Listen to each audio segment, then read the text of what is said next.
Hello, I'm Jonathan Marshall. I teach at Grand Rapids Community College in the guitar department. And then I also own Jonathan Marshall Guitars. And this class is just basically an intro class on learning how to read some classical guitar music, basic techniques, how to figure out where to play on the strings, depending on what kind of tone or timbre you want to produce from the guitar.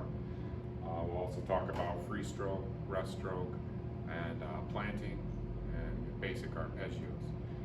So I've got a couple people here with me. So you guys all know where the first string is on the Yeah. guitar, right? Okay.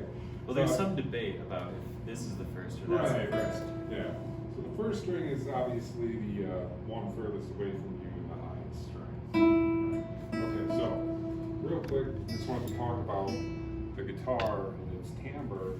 What makes the guitar very versatile is it's almost like its own orchestra combined, because you could get a tone like this,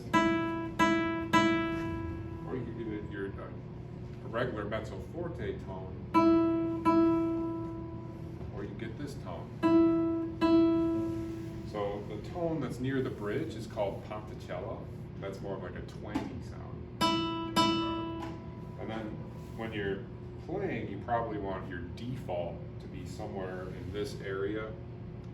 If your default is back here and you're constantly playing that way, it's almost annoying to an audience. Maybe you don't want to do that. But this is like a place you can play to change something up. For example, if I had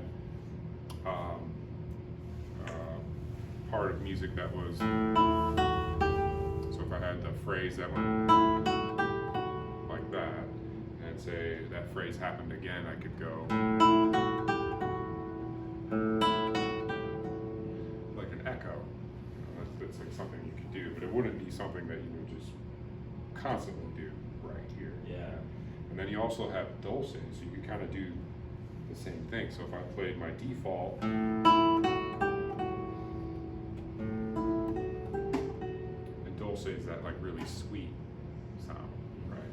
Okay, so why don't we do this? We have, so where's Ponticello? You guys know where Ponticello is? Yeah, near the bridge, right? And then you guys know where dulce is more up towards the fingerboard. And then your default's right in this area, right? Cool. So there's two different ways to attack the string in the classical guitar. You could do free stroke.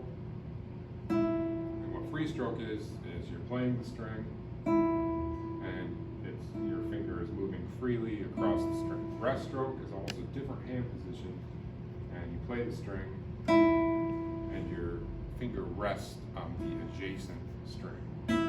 Yeah, you get your rest stroke, you got your free stroke.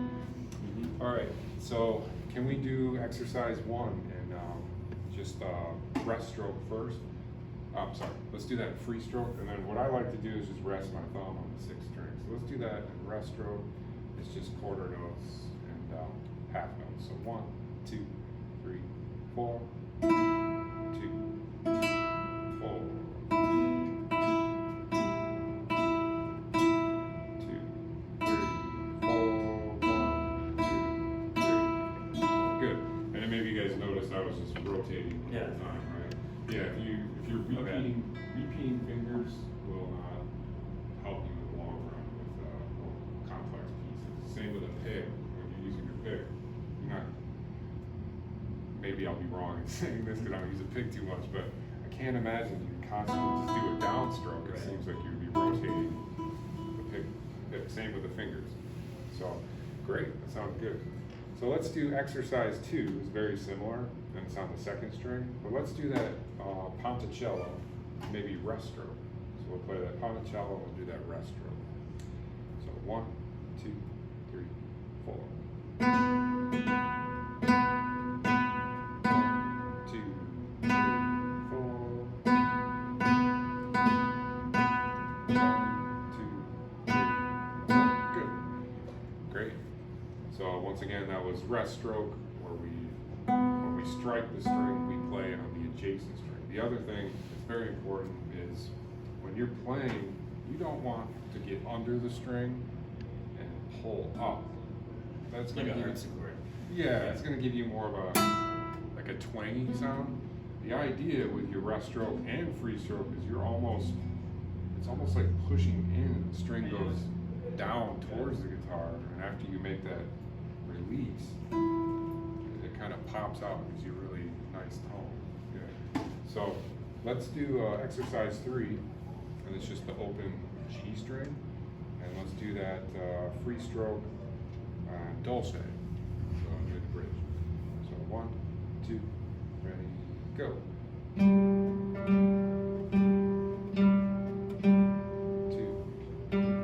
4,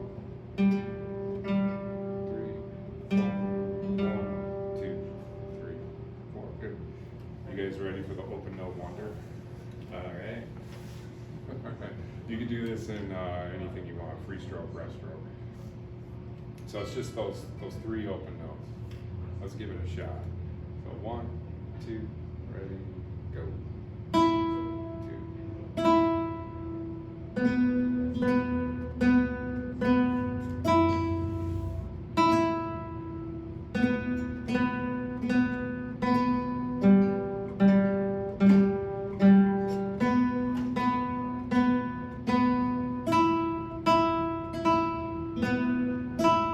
Great.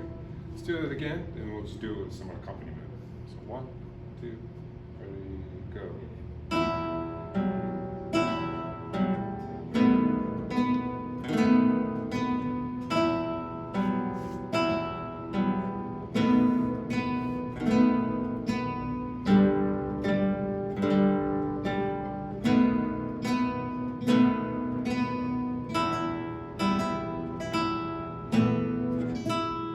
Good. Sounds great. Moving on. So we're going to talk about the thumb now. And so your thumb will get the bass notes, but not always the bass notes. Your thumb just doesn't play in this area. For example,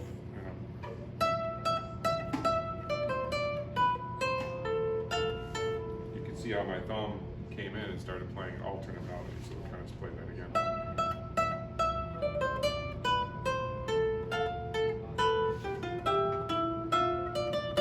So you kind of see that. Cool. So you could also use rest stroke and free stroke with the thumb. So what I like to do in these exercises, real quick, I didn't go over this, but on the right hand, your thumb is P, and then your index is I, middle's M, and then this finger, your ring finger on your right hand would be A. So it'd just be Pima, P-I-M-A. So what I like to do is rest I, M, and A on the top 3 strings. So you could rest I on the G, M on the B, A on the E string. And then we can just kind of move that thumb around and play those bass notes. So let's do exercise 1, and in this case we're just going to do free stroke. We don't need to do rest stroke. So 1, 2, ready, go. 2, 4. Oops, sorry, I looked at the wrong one. Yeah, okay. It was just all open E's. Yeah. So, oops. So 1, 2, ready, go. 1, 2, 4, 1, 2, 3, 4. Good, perfect. Now rest stroke on the bass. You can do that. It's a really it's more used for, I think, when you have a part in a piece of music where you have some space and some time. Rest stroke thumb takes more time to achieve because it's resting, and then it works really well. Let's think of something here. So, right, so I have a lot of time. But in a situation like it would be almost impossible to do rest stroke there. Yeah. Because your thumb is moving so fast. Yeah. Okay, so let's Does do. the thumb ever have an upstroke on it? Like. Yeah. So if you were to do like a Raschiato, Okay. yeah, that's playing a chord and doing some Raschiato. That's what they call that. When you have that up stroke, it's very percussive, as opposed to going down first, but that up stroke is a little more percussive. So sounds pretty nice. So yeah, good question. Yeah. I guess some people could play that way, you know, could use their thumbnail as a pick. I don't though. Alright, so let's do exercise 2, and we'll just run through the open A, but then let's keep that I, M, and A fingers on those first 3 strings for support.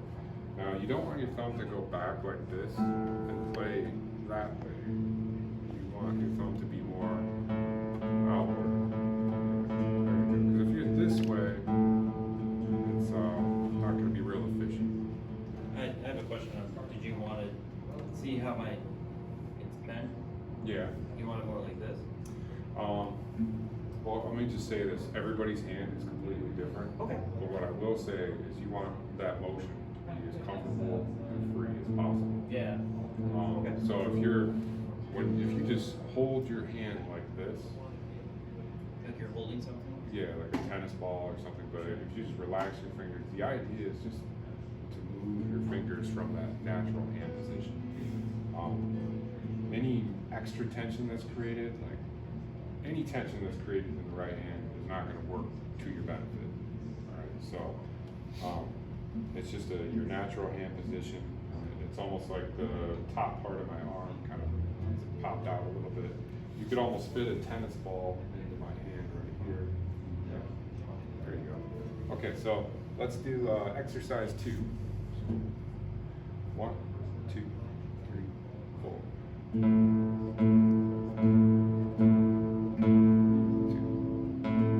4, 2, 3, 4. Perfect. And then let's do exercise 3. That's your 4th string D. 1, 2, ready, go. 3, 4, 1, 2, 3, 4, 1, 2, 3, 4, 1, 2, 3, 4. All right. Are you ready for the open note wonder? Bass note, open note wonder. So yeah, we start on that open A. Drops to E, rises to Yep. So here we go. 1, 2, ready, go.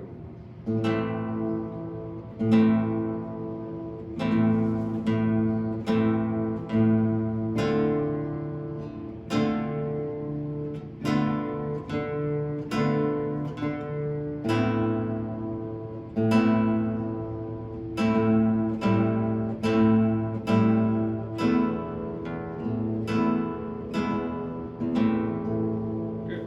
Sorry Nice. about the last one. Oh, it's okay. Can you do it again? Yeah, we can do it again. Let's do it again. All right. So open note wonder, bass notes. So 1, 2, ready, go.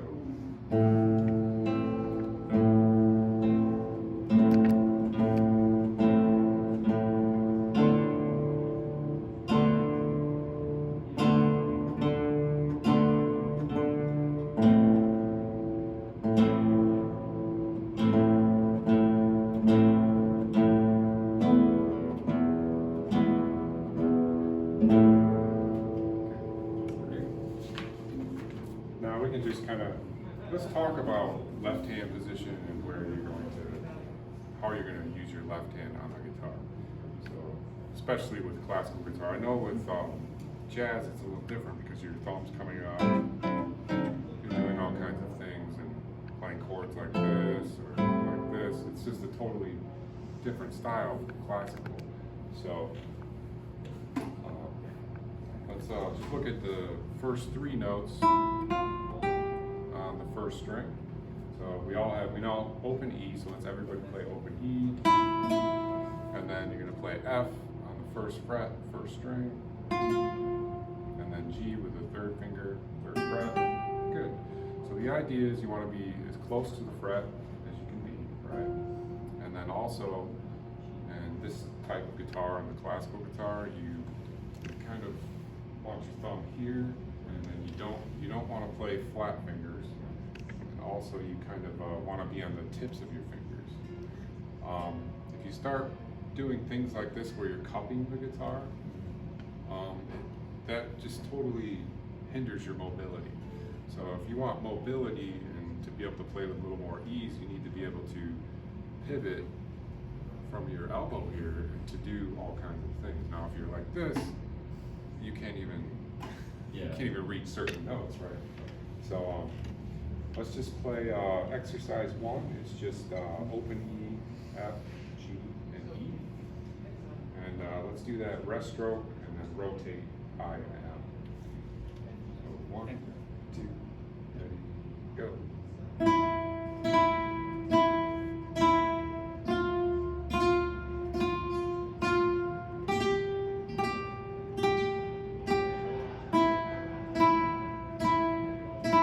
Nice. So let's do that again, but let's do it Ponticello. So 1, 2, ready, go.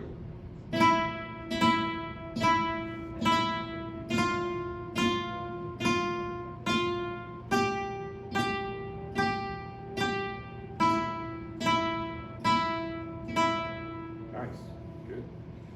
Then exercise 2, let's do that one, just regular free stroke, and we'll do that at our default, you know, just kind of right above the sound hole there, not back here, but just kind of in this area. So, you ready? What's this called again? Like, I mean, I guess this would be. Ponticello, I know like Yeah. Ponticelli in Italian means bridge, so that's easy. Right. But what's this area called? I would just say it's like your default. Default, and area this is of playing. Dolce? And then Dolce. Dolce. D-O-L-C-E. Okay. Don't ask me to spell Ponticello right No, now on it's camera. Okay. But, yeah, so, yeah, your Dolce, which means sweetly. Okay. Yeah. I know, I really want some gelato after this. So let's do exercise 2, and then we'll just do free stroke. So 1, 2, 3, 4. 2. 2.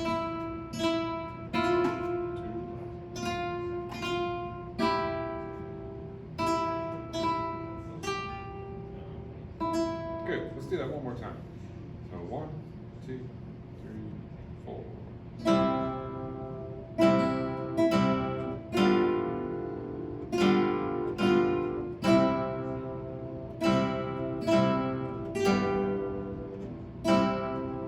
Great.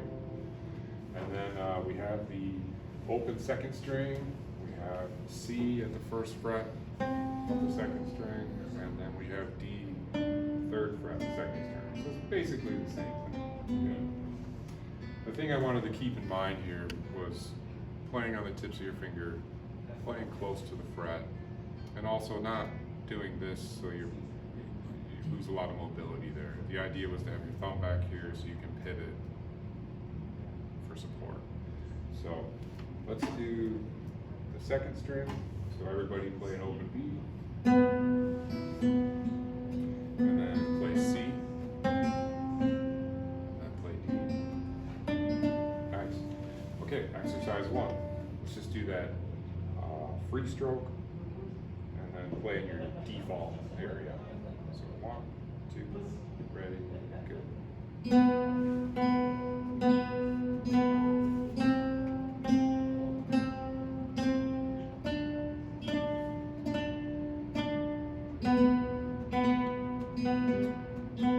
Nice. And let's do that again, and I'll add some chords. 1, 2, ready, go.